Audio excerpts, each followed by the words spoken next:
Galera, voltamos aqui com nossa aula sobre regimento interno para a Câmara Municipal de Osasco. Eu pretendo passar para vocês um curso bem completo sobre tudo que eu acho que vai cair na prova. Então vou me esforçar aí para gravar, vou ver se eu gravo bastante essa noite.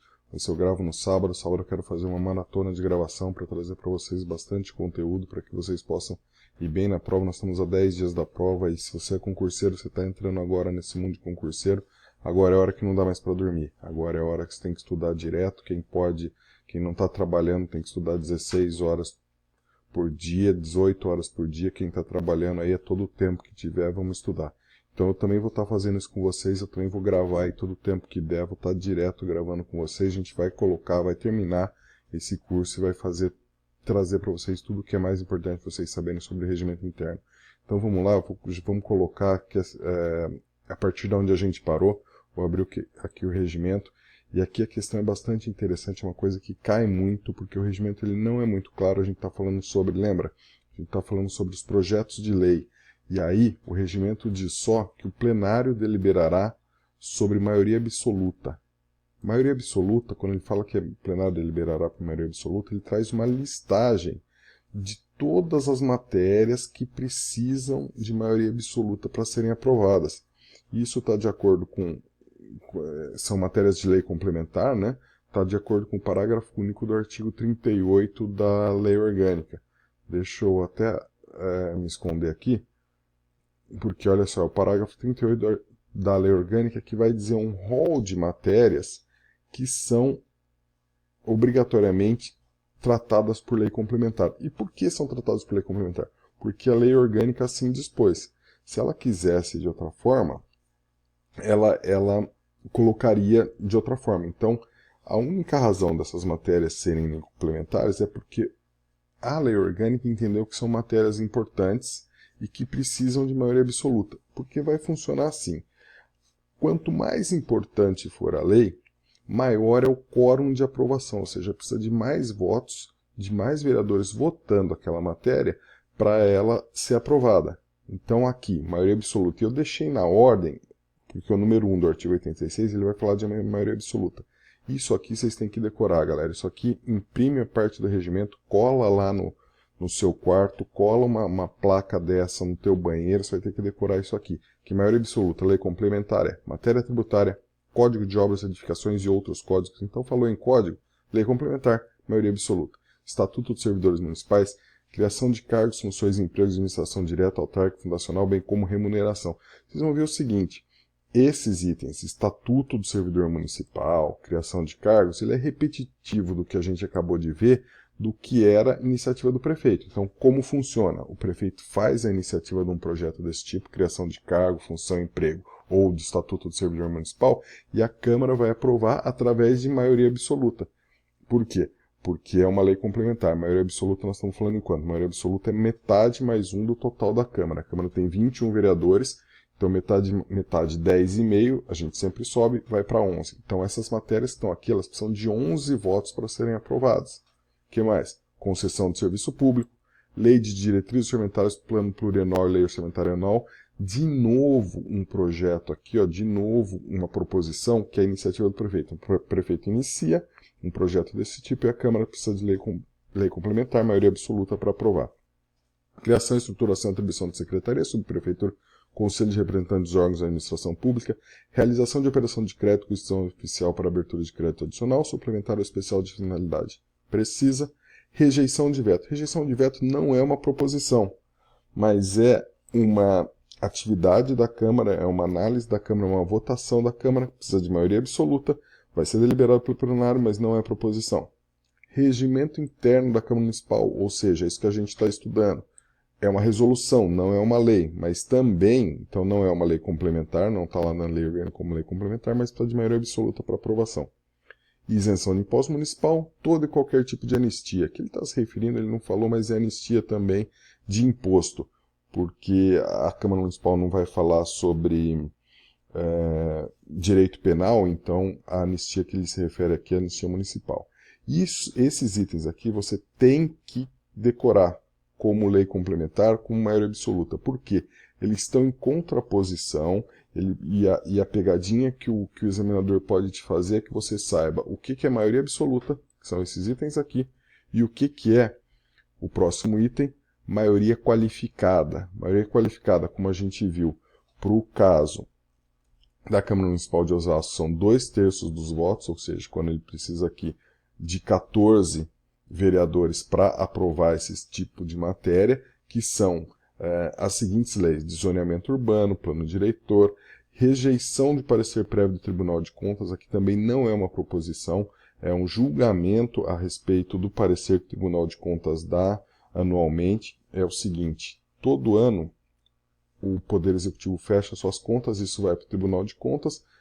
O Tribunal de Contas, rejeitando ou aprovando as contas, vem para a Câmara se manifestar. E a Câmara faz esse julgamento. Então, também, maioria qualificada. Destituição dos membros da mesa, ou seja, se os membros da mesa vão deixar de ser membros da mesa por algum motivo, a gente vai ver isso oportunamente. Aqui também não é matéria de lei, mas matéria de resolução. Emenda à lei orgânica, isso aqui é bastante importante, e aí vocês vão perceber o seguinte: é maioria qualificada, são 14 vereadores, é 2/3 do quórum de deliberação, do quórum máximo possível. São 21 vereadores, 2/3 são 14 vereadores. Isso vai querer dizer o seguinte: as matérias, quanto mais importantes elas são, elas exigem um maior quórum de aprovação, elas precisam de mais vereadores para aprovar. Então, emenda à lei orgânica. A lei orgânica, ela é a Constituição, entre aspas, municipal, ou seja, ela é a lei mais importante do município, e para sua alteração ela precisa de maioria qualificada, ela precisa de 2/3. O que mais? Concessão de título de cidadão honorário, qualquer outra honraria ou homenagem. Isso aqui também não é lei, é um decreto legislativo, mas também precisa de maioria qualificada, também precisa dos 2/3. Concessão de direito real de uso, alienação de bens imóveis, autorização para obtenção de empréstimo de particular, inclusive autarquias, fundações e demais entidades controladas pelo poder público, aquisição de bens imóveis por doação ou encargo, criação e organização e supressão de distritos e subdistritos, divisão do território em áreas administrativas, alteração da denominação de próprios vias e logradouros. Isso aqui é o seguinte: a Câmara ela é responsável por denominar as ruas do município e qualquer prédio do município, e isso também vai ser maioria complementar. E aí eu trouxe para vocês alguns itens que estão na lei orgânica. Quando a gente fala LON aqui, ó, LON é a abreviação, não sei se todo mundo tem esse conhecimento, de lei orgânica do município. Então, vocês forem na lei orgânica, isso aqui também é bom ter, que para aprovação da representação solicitando alteração do nome do município, você precisaria também de uma lei qualificada, uma lei de aprovação com quórum qualificado.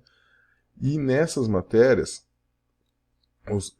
o presidente da Câmara vai ter voto, e na eleição da mesa, porque normalmente o presidente não vota, a gente eventualmente vai ver no momento oportuno, o presidente não vota, mas nessas matérias ele vai precisar votar. Seguinte, galera, muito importante, volto a dizer, se tem uma coisa que eu aposto que vai cair é isso aqui: você saber o que é lei ordinária, lei complementar, que são aquelas que a gente viu anteriormente, e lei de quórum qualificado, que são essas aqui. O que ele não fala aqui, que seja essa aqui que a gente está vendo, qualificada, né? São todas essas, imprime, guarda, decora isso aqui. E o que ele não fala que é maioria absoluta, que são as leis complementares, vai ser lei ordinária. Então, o que não tiver nesse item, nem no próximo, vai ser lei ordinária. Então, por exemplo, se um vereador quiser propor uma lei ordinária que vai fazer um programa de saúde nas escolas municipais, você vai ver que tem uma discussão se o vereador pode ou não propor esse tipo de projeto de lei, mas de toda forma, programa de saúde em escola municipal não está no item nem de lei complementar, nem de lei de maioria qualificada, vai querer dizer que é uma lei ordinária, ou seja, aprovada por maioria simples. Então, guardem isso: quanto mais importante for a lei, mais difícil é a sua aprovação. Então, as leis de maioria qualificada, que são essas, inclusive emenda à lei orgânica, precisam da maioria qualificada. As leis complementares, que são intermediário, elas precisam de maioria absoluta, e as leis ordinárias são aquelas que precisam de maioria simples para serem aprovadas. Trago mais um artigo aqui para vocês: as deliberações do plenário dar-se-ão sempre por voto aberto sobre todas as matérias ali submetidas, ou seja, não tem o voto secreto em deliberação do plenário. Isso aqui é um item que consta do regimento e eu trouxe aqui para vocês. Com isso, a gente fecha quais os tipos de lei ordinária, complementar e de maioria qualificada, e vem a falar o que é o projeto de decreto legislativo, que é a próxima proposição daquelas que a gente está estudando. Então a gente está estudando aquelas proposições na ordem. Projeto de decreto legislativo, proposição destinada a regular matéria que exceda limites da economia interna da casa, mas não sujeita à sanção do prefeito. Isso aqui vai ser importante, porque vocês lembram lá, quando é lei, a lei é sancionada pelo prefeito, à exceção de emenda à lei orgânica. E ela é promulgada pelo presidente. Um decreto legislativo, ele é da Câmara só, ele não é uma lei, ele é um decreto, mas é um decreto que a Câmara expede para tratar de assuntos não internos seu. Então, por exemplo, constitui matéria de decreto legislativo, entre outras, ou seja, isso aqui não é, esse rol não é exaustivo, essa lista não é exaustiva, tem outras matérias que também são de decreto legislativo. Fixação e remuneração do prefeito e vice-prefeito, remuneração, né? Concessão de título de cidadão honorário, qualquer outra honraria ou homenagem. Aí, se vocês lembrarem, esse tipo de proposição de título de cidadão honorário, qualquer honraria ou homenagem, ele é de matéria qualificada, então mesmo sendo um projeto de decreto legislativo, ele tem um quórum qualificado para sua aprovação. Próxima proposição que a gente vai ver, lembrando que elas não estão na ordem de artigos, porque a gente fez uma compilação aqui. Se o projeto de decreto legislativo ele é expedido pela Câmara para assuntos externos, o projeto de resolução é a proposição destinada a regular matéria política administrativa da Casa. São assuntos internos da Casa, por exemplo, assuntos de economia interna da Casa, perda de mandato de vereador, destituição da mesa ou qualquer dos membros, fixação da remuneração dos vereadores, e aqui é interessante, lembra que o prefeito era um projeto de decreto legislativo, porque é externo à Câmara Municipal, ele é do Poder Executivo. E aqui, quando é vereador, é interno, é um projeto de resolução. E o próprio regimento interno, que lembrando também tem quórum qualificado para ser aprovado. E aí a gente termina de ver todos os projetos, todas as proposições, e ele traz, e eu trouxe aqui para vocês no artigo 217, os requisitos que esses projetos devem ter.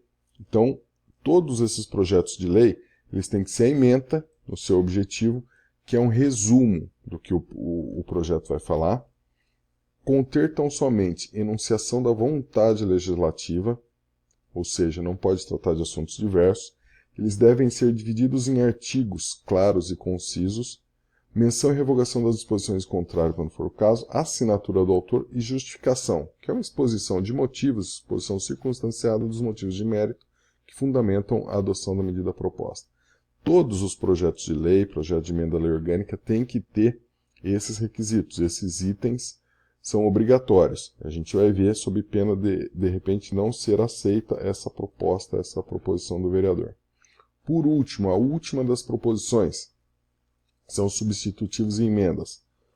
Substitutivos e emendas, galera, basicamente é o seguinte, são alterações que ocorrem numa proposição. Então, o vereador entra com uma proposição, um outro vereador ou uma comissão pode fazer uma emenda ou pode querer substituir essa proposição. Substituto é a proposição apresentada por vereador, por comissão permanente pela mesa, para substituir totalmente uma já existente. Então, um vereador entra com uma lei X proibindo, vamos supor, proibindo o Uber de circular na cidade, um outro vereador entra com uma lei Y permitindo o Uber. Então, ele substitui o outro. Substitutivos só serão admitidos quando constam de parecer de comissão permanente ou apresentados em plenário durante a discussão, ou quando o projeto de autoria da mesa é subscrito pela maioria de seus membros. Emenda, ao invés de substituir totalmente, ela vai alterar uma parte do projeto de lei, ou do projeto de resolução, o que for. Proposição apresentada por vereador, comissão permanente e mesa, alterar parte do projeto se refere. Emenda só será admitida quando composto do corpo da comissão permanente e plenário, durante a discussão da matéria, desde subscrito por qualquer vereador, ou projeto de autoria da mesa, pela maioria dos membros. É a iniciativa para uma emenda. Não se admitirão emendas facultando apenas a apresentação de substitutivo em requerimentos, ou seja, o requerimento não pode ser emendado, nem as moções, elas podem ser só substituídas. E elas devem ser redigidas em termos claros e sintéticos, sujeito à leitura, deverão estar emendas no seu objetivo. É isso, a gente volta daqui a pouquinho.